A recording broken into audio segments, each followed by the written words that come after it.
According to Shawn Richards, the sole representative of the People's Action Movement in the National Assembly of St. Kitts and Nevis, the SKNLP-led government still has not found an effective way to stimulate the economy.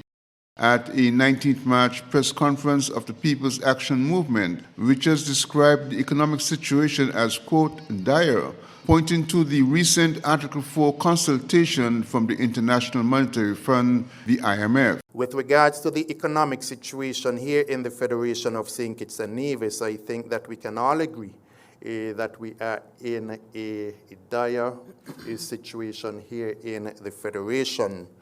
I speak to persons on a daily basis, and persons have been complaining that the country seems to lack any sense of direction.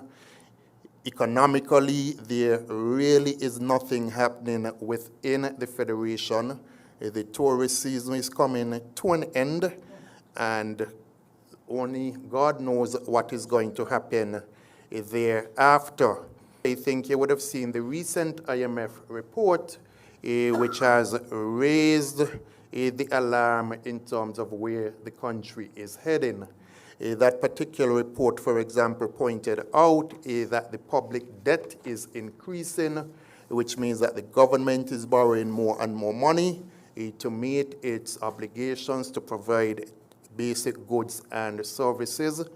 The report is saying that within 5 years, and I suppose that is the best estimate with the information that it had before it then, but we know that things are actually worsening, especially with what is happening in the US, as you pointed out. So with the public debt increasing, it means that the government, of course, would have less money available to provide basic goods and services. Nothing is happening within the private sector in terms of the stimulation of the economy. Richards indicated that some of the IMF recommendations will result in consumers having to pay more for services and products in the Federation. Glenn Bart reporting for SKN Newsline.